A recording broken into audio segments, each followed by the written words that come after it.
کیا تو پھر ایسی مخلوق پیدا کرے گا جو زمین میں فساد کرے اور خون بہائے، جیسے اس سے پہلے جنات نے کیا، جبکہ ہم تیری تسبیح اور تقدیس کرتے رہتے ہیں؟ یہ اعتراض نہ تھا بلکہ سوال تھا۔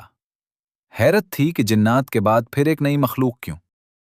جواب مختصر مگر گہرا تھا: میں وہ جانتا ہوں جو تم نہیں جانتے۔ پھر حکم ہوا کہ زمین کے ہر حصے سے مٹی لی جائے، سرخ، سیاہ، سفید، زرد، ہر رنگ اور ہر ساخت کی مٹی جمع کی گئی، اور اسی سے ایک جسم تیار کیا گیا، انسان کا جسم۔ وہ بے جان تھا، ایک جگہ کھڑا، 40 دن تک اسی حالت میں رہا۔ فرشتے اسے دیکھتے، متجسس تھے، مگر ہاتھ نہ لگاتے۔ عزازیل نے بھی اسے دیکھا، اور اسی لمحے اس کے اندر موجود تکبر کا زہر پھیلنے لگا۔ وہ آدم علیہ السلام کے جسم کے قریب آیا، اس کے گرد چکر لگایا، منہ کے راستے داخل ہوا اور ناک سے نکل آیا، کان سے اندر جا کر آنکھوں سے جھانکا۔ اندر خلا تھا، صرف مٹی۔ اس نے آہستہ آواز میں کہا: تو کچھ بھی نہیں، محض مٹی ہے۔ میں آگ سے ہوں، میں نے فرشتوں کو سکھایا، میں 7 آسمانوں تک پہنچا، جنت میں داخل ہوا، زمین پر میرا اختیار تھا۔ پھر اس نے بڑبڑاتے ہوئے کہا: اگر مجھے تجھ پر مسلط کیا گیا تو بچ نہ سکے گا۔ راتیں گزرتی رہیں، اور ہر رات وہ آتا، آدم کے گرد گھومتا، حقارت سے دیکھتا، دھمکیاں دیتا۔ ابھی روح نہ پھونکی گئی تھی، نہ حرکت تھی، نہ کلام، مگر ابلیس کے باطن میں طوفان اٹھ چکا تھا، کیونکہ پہلی بار وہ ایسی مخلوق کے سامنے کھڑا تھا جس میں وہ خود مرکز نہ تھا۔ اس انتظار کے دوران ابلیس کا ذہن مسلسل حرکت میں رہا۔ وہ موازنہ کرتا رہا، آگ کے بارے میں سوچتا، مٹی کے بارے میں غور کرتا۔ اس نے خود ہی نتیجہ نکال لیا کہ آگ اوپر اٹھتی ہے۔ فرشتے ایسے نہ تھے، وہ انتظار کرتے، سوال نہ کرتے، موازنہ نہ کرتے، مگر ابلیس نے اپنا پیمانہ خود بنا لیا تھا۔ اسی لیے روح پھونکے جانے سے پہلے کا زمانہ نہایت حساس تھا، کیونکہ بغاوت اس کے اندر پختہ ہو چکی تھی، اگرچہ ظاہر نہ ہوئی تھی۔ واپسی کا راستہ اب باقی نہ رہا تھا۔ پھر وہ لمحہ آیا جسے تقدیر نے مقرر کر رکھا تھا۔ اللہ تعالیٰ نے روح پھونکی، آدم علیہ السلام زندہ ہو گئے، آنکھیں کھلیں، زندگی نے آغاز کیا، اور وہ حکم جو آسمانوں میں گونجنے والا تھا اب ٹلنے والا نہ تھا۔ مگر ابلیس کے لیے یہ سجدے کا لمحہ نہ تھا، بلکہ جدائی کا لمحہ تھا، کیونکہ جو حقارت اس نے بے جان جسم کو دیکھ کر دل میں بسائی تھی، وہ اب زندگی ملنے کے بعد کھلی بغاوت میں بدلنے والی تھی، اور ایک ہی حکم ہزاروں برس کی عبادت کو ایک جملے میں مٹا دینے والا تھا۔ جب روح داخل کی گئی تو آدم علیہ السلام محض ایک پیکر نہ رہے، انہیں زندگی دی گئی، علم عطا کیا گیا، اسماء سکھائے گئے۔ پھر حکم صادر ہوا۔ یہ حکم کسی مخلوق کی عبادت کے لیے نہ تھا، بلکہ بندگی کی حد مقرر کرنے کے لیے تھا۔ آدم کو سجدہ کرو۔ فرشتوں نے نہ تاخیر کی، نہ سوال کیا، نہ تقابل کیا، حکم سنا اور فوراً سجدے میں گر گئے۔ ان کے لیے معیار واضح تھا، جہاں حکم ہو وہاں اطاعت ہوتی ہے۔ مگر سجدہ کرنے والوں میں ایک کھڑا رہا، ابلیس۔ یہ نہ بھول تھی، نہ لمحاتی تذبذب، بلکہ برسوں سے چھپا تکبر اس گھڑی زبان بن گیا۔ اللہ تعالیٰ نے پوچھا: جب میں نے حکم دیا تو تجھے کس چیز نے روکا کہ تو سجدہ نہ کرے؟ یہ سوال علم حاصل کرنے کے لیے نہ تھا، بلکہ حقیقت ظاہر کرنے کے لیے تھا۔ ابلیس نے جواب دیا، اور اس کا جواب تاریخ کا پہلا باقاعدہ فلسفیانہ دعویٰ تھا۔ اس نے اپنی عقل کو وحی پر مقدم کیا اور کہا: میں اس سے بہتر ہوں، تو نے مجھے آگ سے پیدا کیا اور اسے مٹی سے بنایا۔ اس جملے کے ساتھ میزان بدل گیا۔ اب اللہ کا حکم فیصلہ کن نہ رہا، بلکہ ابلیس کا موازنہ معیار بن گیا۔ آگ اور مٹی کا تقابل محض مادی فرق نہ تھا، بلکہ میں برتر ہوں کے خیال کا اظہار تھا۔ ابلیس نے صرف سجدہ سے انکار نہیں کیا، بلکہ بندگی کو رد کر دیا، اور اس کی قیمت سخت تھی۔ فرمایا گیا: نکل جا یہاں سے، تو راندہ درگاہ ہے، تجھ پر میری لعنت ہے۔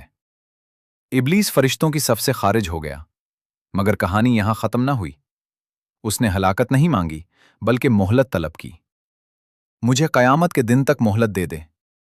یہ مہلت دی گئی کیونکہ آزمائش جاری رہنی تھی، صرف ابلیس کے لیے نہیں بلکہ انسان کے لیے بھی۔ اس نے اعلان کیا کہ وہ انسان پر براہ راست حملہ نہیں کرے گا، بلکہ اطراف سے وار کرے گا، کھلی بغاوت سے نہیں بلکہ خاموش انحراف سے، صرف گناہ سے نہیں بلکہ عذر تراشی سے، واضح ممانعت سے نہیں بلکہ جواز گھڑ کر۔ اور پہلا میدان پہلے ہی طے ہو چکا تھا، جنت۔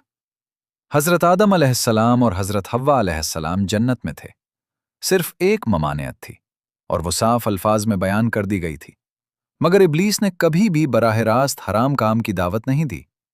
اس نے ہمیشہ کی طرح حقیقت کو توڑ مروڑ کر پیش کیا۔ روایات میں آتا ہے کہ وہ سانپ کے ذریعے جنت میں داخل ہوا، کھلے دشمن کی طرح نہیں بلکہ خیر خواہ بن کر، مشیر بن کر، ہمدرد بن کر۔ اس نے قسم کھائی، میں تمہارا سچا خیر خواہ ہوں۔ جب اس نے ممنوعہ درخت کا ذکر کیا تو اسے خطرہ نہیں بلکہ موقع بنا کر پیش کیا۔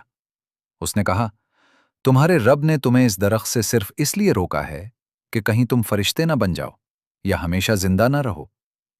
یہ حقیقت کے برعکس بات تھی، مگر دلکش تھی، کیونکہ ابلیس انسان کی کمزوری جانتا تھا، ہمیشہ زندہ رہنے کی خواہش اور برتری کی تمنا۔ پھر وہ لمحہ آیا جب آدم اور حوا نے اس درخت سے کھا لیا۔ اس گھڑی صرف ایک حکم نہ ٹوٹا بلکہ ایک نئی کیفیت ظاہر ہوئی، اریانی کا شعور پیدا ہوا، حیا کا احساس جاگا، اپنے آپ کو ڈھانپنے کی فکر پیدا ہوئی، کیونکہ گناہ پہلے انسان کے باطن کو بے نقاب کرتا ہے اور پھر ظاہر کو۔ جنت کی فضا بدل گئی، پہلا جال بیت چکا تھا، پہلی لغزش ہو چکی تھی، مگر جسے ابلیس فتح سمجھ رہا تھا وہ دراصل انسان اور شیطان کے درمیان طویل مارکے کی ابتدا تھی، کیونکہ انسان کے لیے توبہ کا دروازہ کھلا تھا، ابلیس کے لیے نہیں۔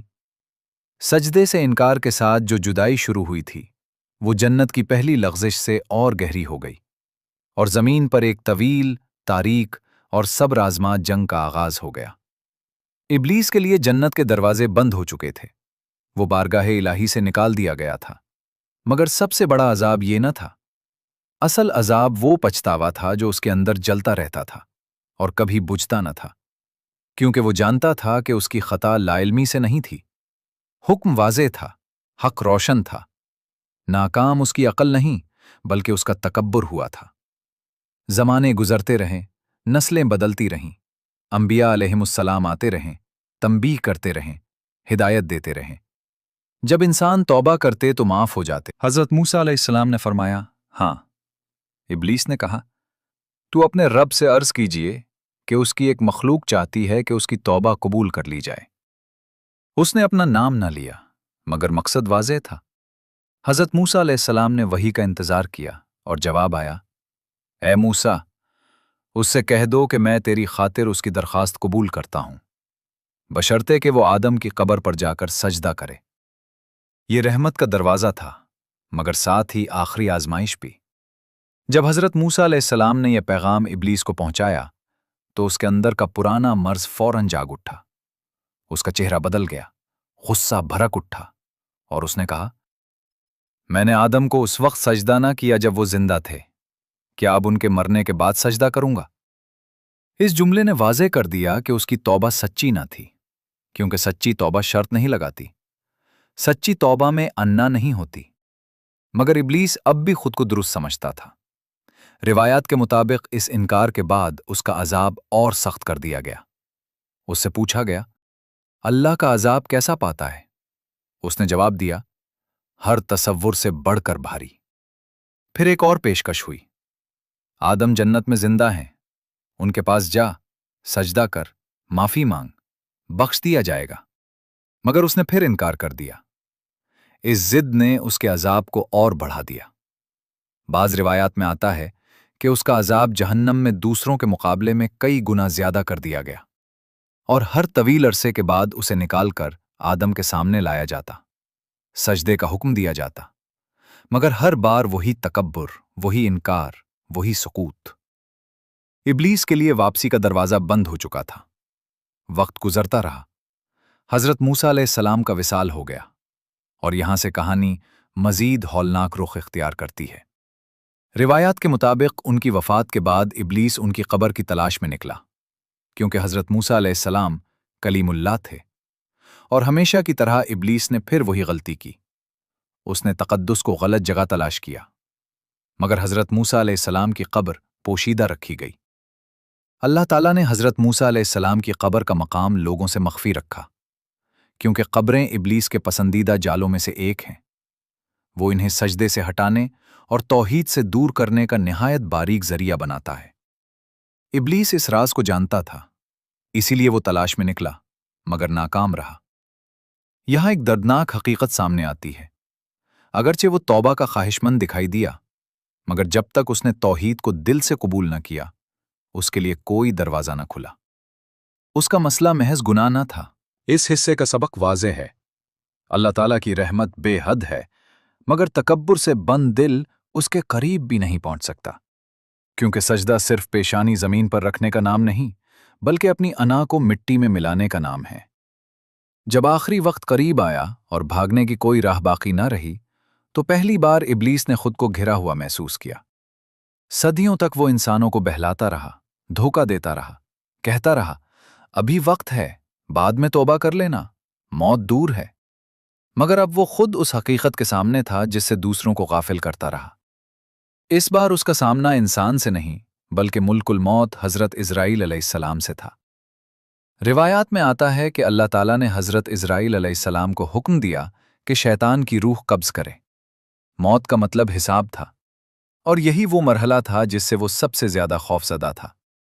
اس لیے اس نے آخری مرتبہ اپنی ساری چالیں، فریب اور طاقت آزمانے کی کوشش کی تاکہ اس گرفت سے بچ نکلے۔ یہ کوئی عام تعاقب نہ تھا، بلکہ ایسا منظر تھا جسے زمین و آسمان دیکھ رہے تھے۔ حضرت اسرائیل علیہ السلام کا تعاقب شروع ہوا اور شیطان زمین پر ایسی رفتار سے بھاگا جس تک ہوا بھی نہ پہنچ سکے، مگر تعاقب قدم بقدم جاری رہا۔ وہ پہاڑوں کی ڈھلوانوں کی طرف دوڑا جہاں انسانی قدم نہ پہنچے تھے، گھنے جنگلات میں چھپا، ویران صحراؤں میں بھٹکا، مگر ہر بار حضرت اسرائیل علیہ السلام کی نگاہ اس پر رہی اور فاصلہ کم ہوتا گیا۔ جب اسے یقین ہو گیا کہ زمین پر کوئی پناہ باقی نہیں، تو وہ زمین کی تہوں میں اتر گیا۔ اندھیری اور سرد گہرائیوں میں چشمے کی کوشش کی، مگر زیر زمین کی تاریکی بھی اسے محفوظ نہ رکھ سکی۔ زمین کبھی اس کی پناہ نہ بنی تھی۔ وہ مٹی کو ویسے بھی ناپسند کرتا تھا کیونکہ اسے آدم علیہ السلام کی یاد دلاتی تھی، اور تعاقب بدستور جاری تھا۔ مایوسی میں وہ دوبارہ زمین سے نکلا اور آسمان کی طرف بلند ہونے لگا۔ بادلوں میں پناہ ڈھونڈی، مگر فضاؤں کی گہرائیوں میں بھی حضرت اسرائیل علیہ السلام کی موجودگی کا احساس اس کے ساتھ رہا۔ ہر بار جب وہ چھپنے کی کوشش کرتا، تعاقب اس کے پیچھے ہوتا۔ آسمانوں کی یہ سنسنی خیز دوڑ اس کے خوف کو اور بڑھاتی گئی۔ جب کہیں بھی ٹھکانہ نہ ملا تو گھبرا کر پھر زمین کی طرف لوٹا۔ اب اسے سمت کا بھی علم نہ رہا۔ دہشت میں ہر رکاوٹ کو پار کرتا بھاگتا رہا۔ امید ٹوٹنے ہی والی تھی کہ ایک آخری خیال اس کے ذہن میں آیا۔ وہ بارگاہ رب العالمین میں حاضر ہوئے اور عرض کیا، اے میرے رب، وہ نظروں سے اوجھل ہو گیا ہے، اب کیا حکم ہے؟ ارشاد ہوا، جہنم کی طرف جاؤ، اس کے داروغہ حضرت مالک علیہ السلام کے پاس جاؤ، اور جہنم کے 70,000 کتے لے آؤ، ان کے ذریعے شیطان کو تلاش کرو۔ حضرت اسرائیل علیہ السلام 70,000 جہنمی کتوں کو لے کر نکلے۔ وہ آگ سے پیدا کیے گئے تھے، ان کی آنکھوں میں دوزخ کے شعلے دہک رہے تھے، دانتوں میں موت کی ٹھنڈک تھی۔ وہ بے رحم اور نہایت درندہ صفت مخلوق تھے۔ ان کے ساتھ تعاقب تیز ہو گیا، مگر حیرت یہ کہ 70,000 جہنمی کتے بھی شیطان کا سراغ نہ پا سکے۔ حضرت اسرائیل علیہ السلام دوبارہ حکم لینے حاضر ہوئے۔ پھر 70,000 مزید جہنمی کتے عطا کیے گئے۔ تلاش جاری رہی، مگر شیطان پھر بھی گرفت میں نہ آیا۔ تیسری بار حکم ہوا اور مزید 70,000 جہنمی کتے دیے گئے۔ اب تعاقب شدید ہو چکا تھا۔ جب شیطان نے پیچھے سے کتوں کی غراہٹ اور حضرت اسرائیل علیہ السلام کی ہیبت ناک موجودگی محسوس کی، تو وہ اندھا دھند بھاگتا رہا، یہاں تک کہ ایک سنسان اور ویران مقام پر جا گرا۔ وہ زمین کا ایک عام سا ٹکڑا دکھائی دیتا تھا۔ تھکن سے چور ہو کر وہ زمین پر ڈھیر ہو گیا، یہ سمجھتے ہوئے کہ اب دوڑنے کا کوئی فائدہ نہیں۔ مگر حقیقت یہ تھی کہ اس مقام تک اس کا پہنچنا اتفاق نہ تھا۔ اس سنسان زمین کے نیچے ایک راز چھپا تھا، ایک ایسی حقیقت جس سے وہ بے خبر تھا۔ خاموشی اور تاریکی میں لیٹا وہ فرار کی راہیں سوچ رہا تھا، مگر اسے معلوم نہ تھا کہ وہ کس مقدس مقام پر آ گرا ہے۔ آسمان و زمین اس لمحے تقدیر کے گواہ تھے۔ حضرت اسرائیل علیہ السلام قریب آئے۔ شیطان سمجھ چکا تھا کہ اب نہ طاقت باقی ہے نہ پناہ۔ حضرت اسرائیل علیہ السلام نے آخری قدم بڑھایا۔ شیطان خوف سے کانپ رہا تھا، بھاگنے کی قوت بھی نہ رہی تھی۔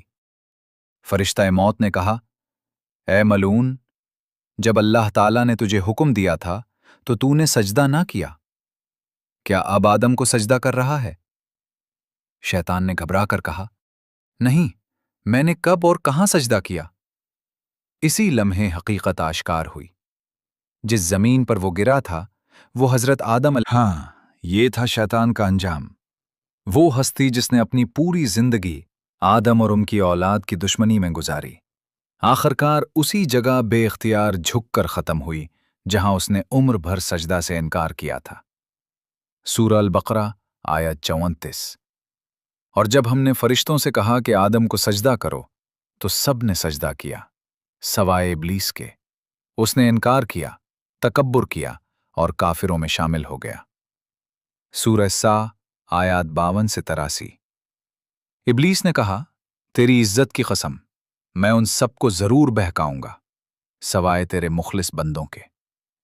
سورہ ابراہیم آیت 22۔ اور جب فیصلہ ہو چکے گا تو شیطان کہے گا، بے شک اللہ نے تم سے سچا وعدہ کیا تھا اور میں نے بھی تم سے وعدہ کیا، مگر میں نے خلاف کیا۔ میرا تم پر کوئی زور نہ تھا، میں نے تو صرف تمہیں بلایا اور تم نے میری بات مان لی۔ لہٰذا مجھے ملامت نہ کرو، خود کو ملامت کرو۔ نہ میں تمہاری مدد کر سکتا ہوں اور نہ تم میری مدد کر سکتے ہو۔ میں تو پہلے ہی انکار کر چکا تھا کہ تم مجھے اللہ کے ساتھ شریک ٹھہراؤ۔ بے شک ظالموں کے لیے دردناک عذاب ہے۔ اور یوں معاملہ ختم ہو گیا۔ حضرت آدم علیہ السلام اور حضرت حوا علیہ السلام کو اس انجام کا مشاہدہ کرایا گیا۔ یہ انتقام نہ تھا بلکہ سبق تھا، کیونکہ اللہ تعالیٰ حقیقت دکھانا چاہتے تھے کہ جو تکبر کو تھامے رکھتا ہے وہ بالآخر ہار جاتا ہے، جو سجدے سے بھاگتا ہے وہ ایک دن مغلوب ہو کر رہتا ہے۔ ابلیس نے پوری زندگی آدم علیہ السلام سے دشمنی میں گزاری، مگر اس کی آخری سانس آدم علیہ السلام کی قبر پر نکلی۔ جس سجدے سے وہ بھاگتا رہا وہی سجدہ آخرکار اس تک پہنچ گیا۔ اس واقعے میں ہمارے لیے پیغام ہے کہ شیطان چاہے کتنا ہی طاقتور دکھائی دے، موت کے سامنے بے بس ہے، اور عدل الہی کبھی کبھی خاموشی کے ذریعے سب سے بھاری فیصلہ سناتا ہے۔ اب دنیا میں شیطان کا نظام کیا ہے؟ جب سے ابلیس راندہ درگاہ ہوا، اس نے ایک ہی ہدف مقرر کیا، انسان کو گمراہ کرنا۔ مگر کیسے؟ وہ فرشتوں کی طرح قادر نہیں، وہ کسی کو زبردستی گھسیٹ کر جہنم میں نہیں لے جا سکتا، نہ ہاتھ باندھ سکتا ہے، نہ جسمانی جبر کر سکتا ہے۔ اس کا سب سے بڑا ہتھیار وسوسہ ہے، دل میں سرگوشی، ایک چھوٹی سی آواز، کر لو، آزما لو، کیا ہو جائے گا؟ رسول اللہ صلی اللہ علیہ وسلم نے فرمایا، شیطان انسان کے اندر ایسے گردش کرتا ہے جیسے خون رگوں میں گردش کرتا ہے، یعنی وہ دور نہیں، قریب ہے، ہر وقت ساتھ ہے۔ موقع کی کیا خوفناک حقیقت ہے۔ صرف کھانے میں نہیں، گھر میں داخل ہوتے وقت، باہر نکلتے وقت، کسی بھی کام کی ابتدا پر بسم اللہ کہنا شیطان کو دور رکھتا ہے۔ اگر انسان غافل ہو جائے تو وہ فوراً شریک ہو جاتا ہے۔ رسول اللہ صلی اللہ علیہ وسلم نے فرمایا، جب آدمی اپنے گھر میں داخل ہوتے وقت اللہ کو یاد کرتا ہے تو شیطان کہتا ہے، یہاں تمہارے لیے نہ ٹھکانہ ہے نہ کھانا۔ اور اگر وہ اللہ کو یاد کیے بغیر داخل ہو تو شیطان کہتا ہے، تمہیں ٹھکانہ مل لیا۔ اور اگر کھاتے وقت بھی اللہ کو یاد نہ کرے تو کہتا ہے، تمہیں ٹھکانہ بھی مل گیا اور کھانا بھی۔ بسم اللہ ایک ڈھال کی طرح ہے، جب یہ ڈھال موجود ہو تو ابلیس داخل نہیں ہو سکتا۔ اسی گفتگو میں ابلیس نے کہا، اے محمد، کیا آپ جانتے ہیں کہ مجھے لوگوں میں سب سے زیادہ کون پسند ہے؟ آپ صلی اللہ علیہ وسلم نے فرمایا،